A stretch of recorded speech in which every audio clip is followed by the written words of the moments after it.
guys, come on. We've all been pegged something, but okay, so was any other, So there's that right there. But back to the tax assessment stuff. I went through the schedules. I don't have them with me, but it's nowhere near $1 million a year. Nowhere near. And you gotta understand that in there, it's divided up. It says in there it's gonna be divided up the same as taxes. So that means the city gets nothing because this is a county project. That means the school's gonna get so much, and that means the taxpayer's gonna get so much. And the portion that the taxpayers is gonna get is probably gonna be about 35% of the total bill. So that's what they're gonna get. And I think it's more along the line of about 300 to $500,000. hold on right there. You know, right there. To my understanding, this, and I heard what you said too, Chairman, the city benefits from city and county services. Through joint. Right. So there is, I mean, even though I live in the city, but I'm a resident of the county also, so there is some benefit in addition to the Not direct financial, but it does help the county, in pay taxes to the county as well, so Yes. it does. And I'm gonna interject right here, we're past the 9 o'clock hour, but if anybody needs to go to their job or whatever, I don't foresee bringing up any vote for an industrial authority today, because there's no vote required, to do anything. So, the document that needs to be signed does not have to have a vote by the industrial authority. Okay, Hal? One last point. When Scott signed that document that day, he knew that it was in contention about completion.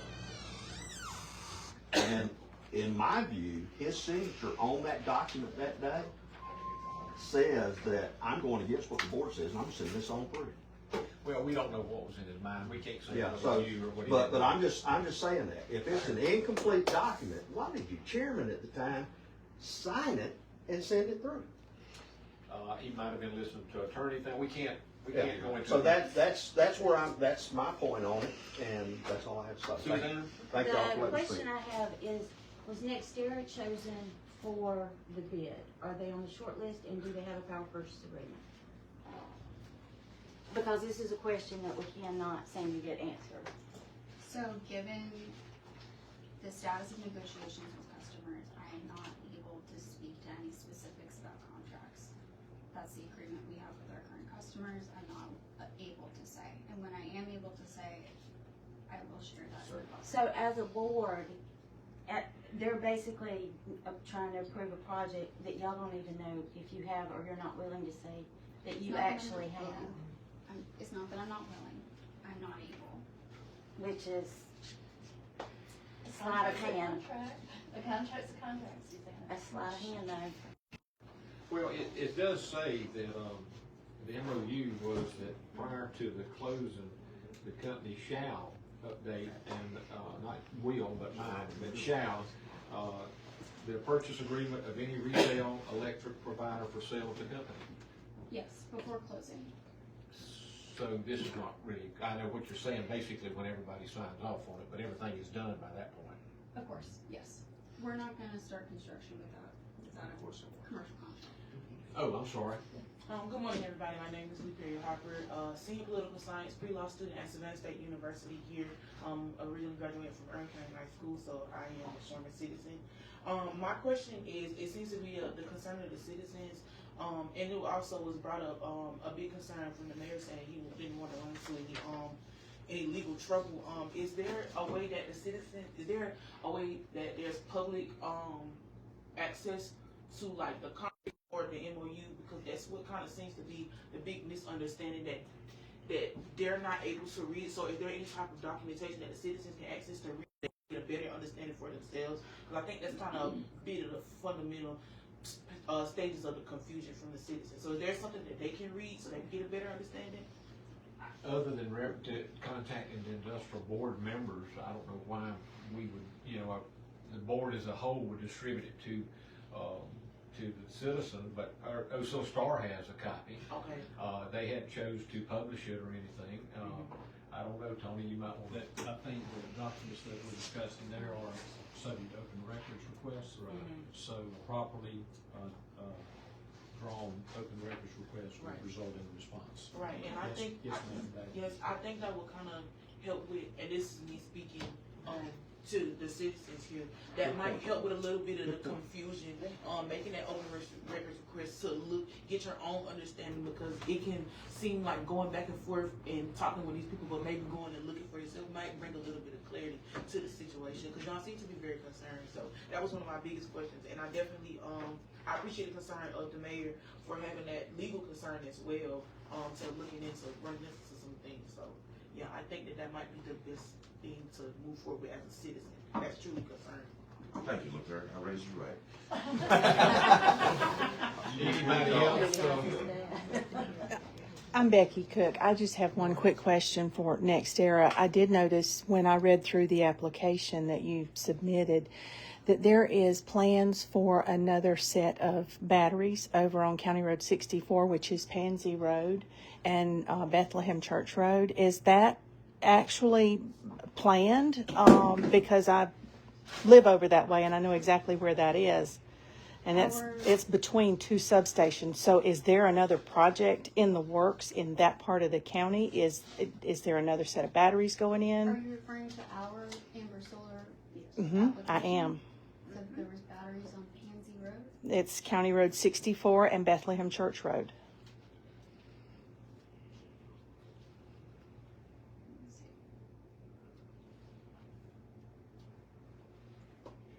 That is not part of our Amber Solar project application that we provided to the county. It's on the application line. It It's in is. there. It's in there. That's why I'm asking, because What's in there? the actual named site for the batteries for another set of batteries. I would like to sit down with you and review those documents. Okay. That is not my understanding.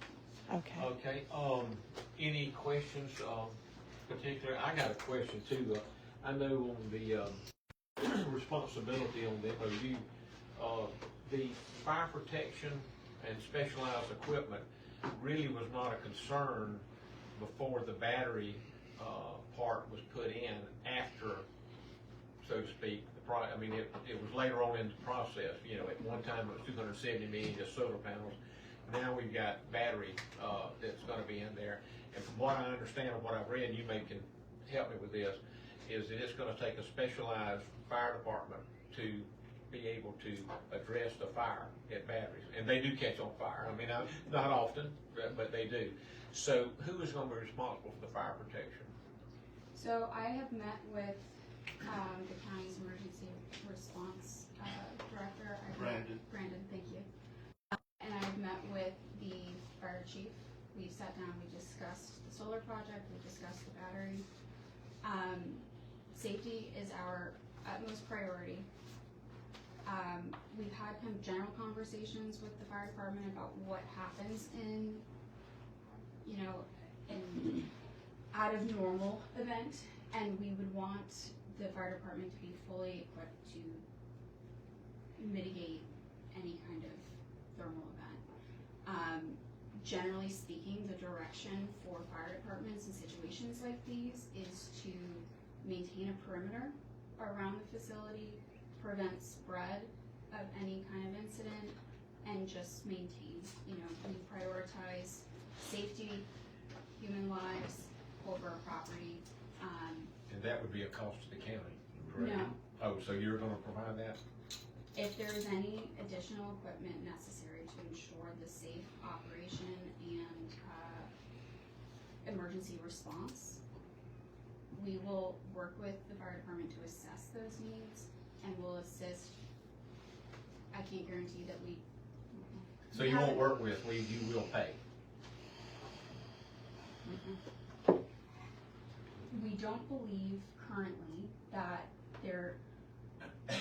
that the equipment the fire department has is insufficient, but if that changes between now and when we develop the emergency response plan as part of our ability to start construction, that will be reviewed and discussed with the fire department. We do not want them to be underprepared, but we believe, given the fact that they're a well-functioning fire department that's able to contain and put out standard fires, they can contain to prevent the spread of fire, a thermal event, in a battery situation. You know, the design of the project, the battery facility is designed specifically so to prevent spread beyond the facility itself. But it sounds like Irwin County's gonna be responsible. May I interject something? I'm, Not yet. okay, sorry. So, responsible in what respect? In pay. Money, I'm always worried about For, money. for the equipment? For the equipment, for the maintaining of a fire person on staff that knows how to do that. There'd be some type of special training, I'm sure. So we And would when you say negotiate, is that gonna be before closing and we're gonna put it in the bond resolution, or where does that come in that you're gonna pay?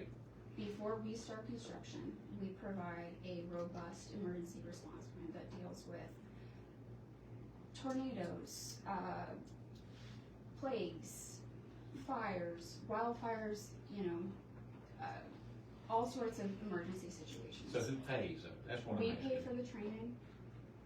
If there, I don't believe additional equipment will be necessary, but if it is, I will commit to providing that. Chairman, one way we can address this, if you want it to be documented in the documents, is that at closing, we can amend the memorandum of understanding with an economic development agreement and put forth some additional terms that, you know, reflect what's actually gonna happen, but just give y'all some more comfort if that would help. Well, that would help, but so if we get down to that, and I say, I want a fire, a fire patrol, whatever needs, and you say, well, we're not gonna do that. So what recourse do we have? I mean, basically, y'all would have all the cards in your hand, because you've already got a bond resolution with a contract, incontestable. Where would we be able to, where would we be able to have any kind of assurance that that's gonna take place? In Well, if good it- faith. Well, if it doesn't affect the security of the bond, we are still open and able to negotiate and do throughout these transactions, no matter who's involved. In all transactions I do, we still negotiate. So they are very much still negotiable terms that we can put into a document. There is no issue with that. And, you know, I've fought down to closing on some issues, and you get closed because both parties want it to be right and want it to be done correctly and benefit both sides. So, I mean, there's some good faith, you know, negotiation. Circle it all around a little bit, or would you rather not? Oh, no, there's some clarity. Just listening to the conversation.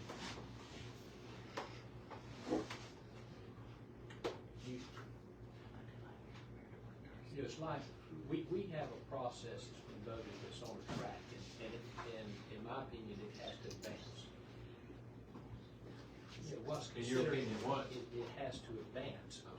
So the question is, then, I mean, what I don't think is negotiable, for example, would be, if you wanted to come and ask for less, a better treatment, on, or more tax abatements, the answer to that would be no. Correct? If we wanted to go 30 years instead of 15, the answer to that is no. The core terms, what I call the deal points, are set. The subtle issues that you're talking about relate to the actual, the practical realities of doing the development in that particular interface with this community. Is that a fair statement? Yep.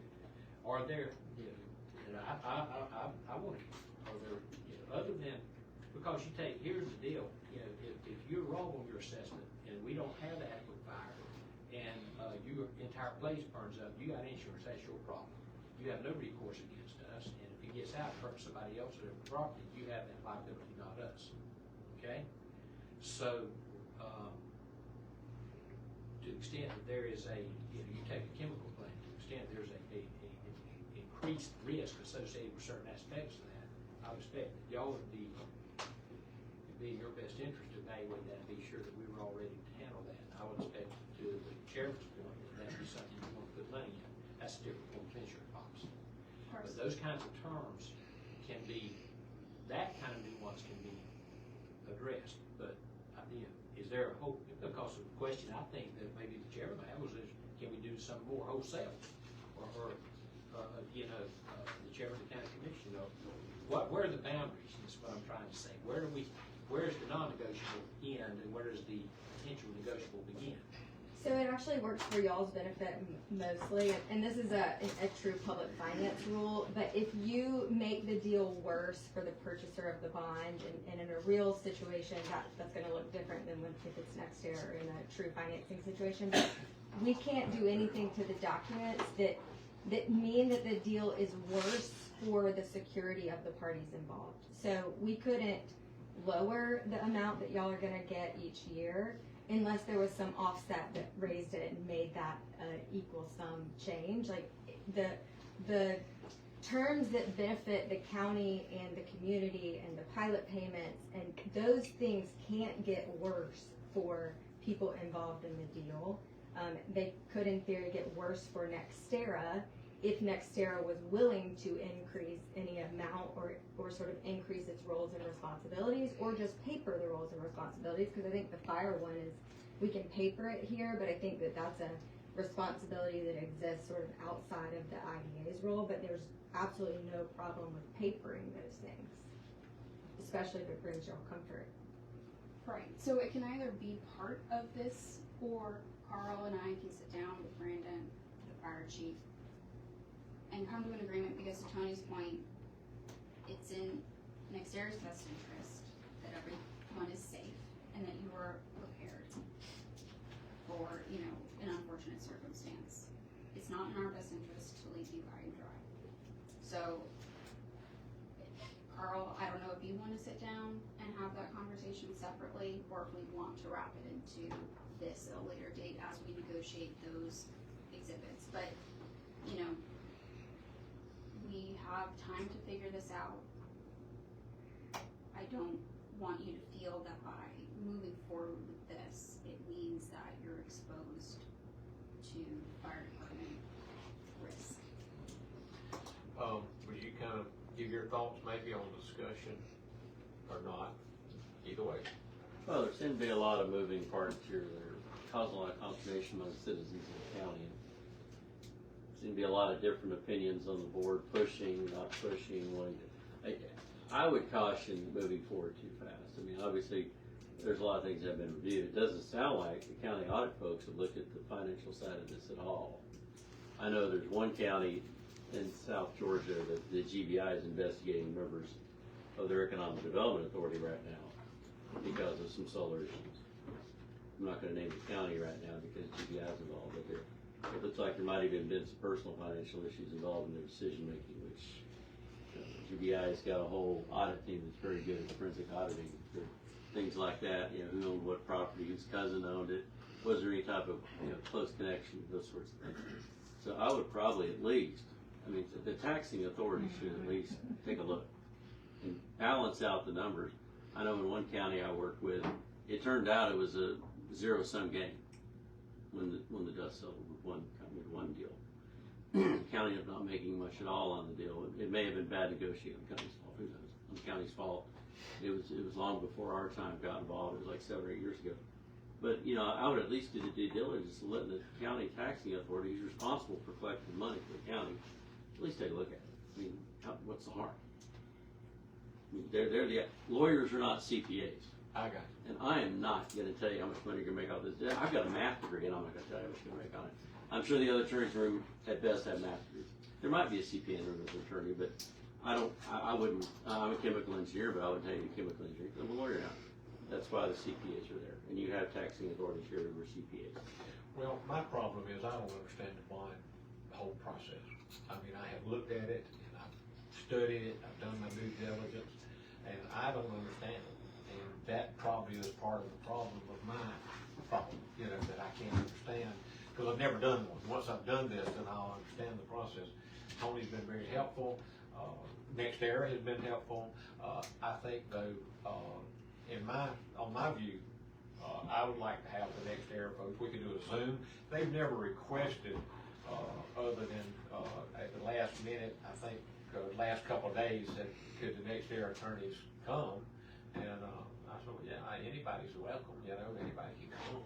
So, but to move on, I have chosen not to sign it. Melvin, if you'd like to sign it, you can, certainly, there it is, and the secretary is right there. Thank you. You can choose not to, and maybe me and you and everybody that would wish to, that has other questions, could sit down with NextEra, have some discussion, get our minds clear, and then go from there. I'm kinda like with Tony and the attorney, just what he said, they're just attorneys, they just, they're giving you what is legal. It's not necessarily what's the best interest or not the best interest, so. You live in the community, you've lived in the community all your life, and it's a big decision, to me. It's major. Walter, if I can add one thing. I would look at this as a board, and I'm not on the board. If I were advising a board in Tony's place, and I'm not, telling Tony how to do his job,